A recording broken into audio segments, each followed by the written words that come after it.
So once you've gathered up some natural materials that are okay for you to use, remember, double check with your parents before you cut any of their good flowers, and it's best to stick with weeds.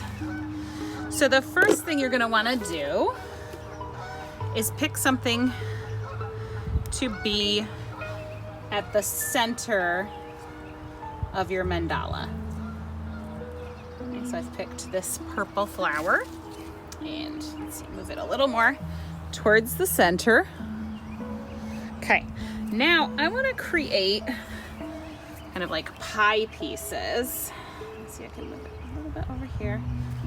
All right, so now I'm going to use these daffodil leaves. Oh, it's probably too windy to do this. To turn this kind of into a pie.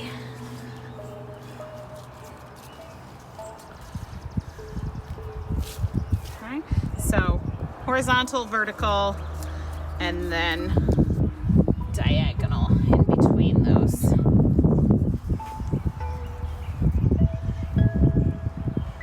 All right, then you can start laying in your additional things. So dandelions are fantastic to use.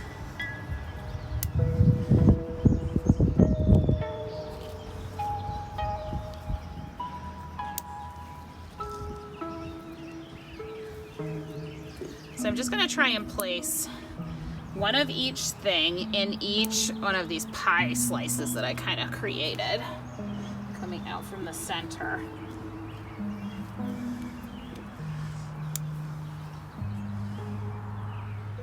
Okay, so now I've got my dandelions there. Let's see, now I have in these, whoop, I need one more dandelion. Forgot. There you go. All right. Now I'm going to place my violets next. Got my violets in. All right. Another handy trick is if you have a big flower, you can take it apart and use one petal in each section instead of a whole flower.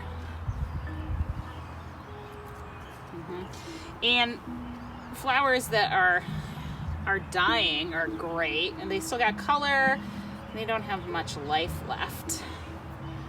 So you could use those.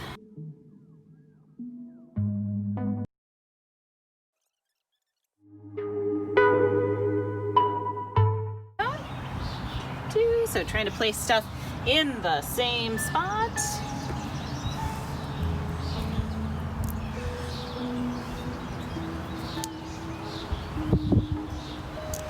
Each time.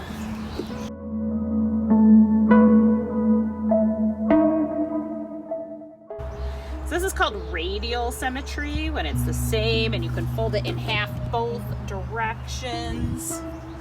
I know it wouldn't be perfect considering these are natural objects, but you kind of get the idea. All right, gonna add my next thing. More weeds in my yard.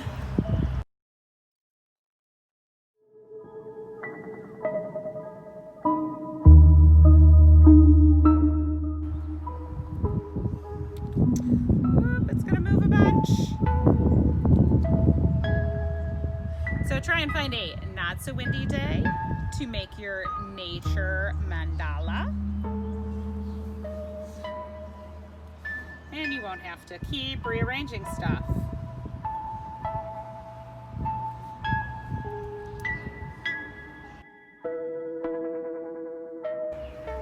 Those little helicopter seeds, those are going to be in abundance right now. Those are fantastic to use.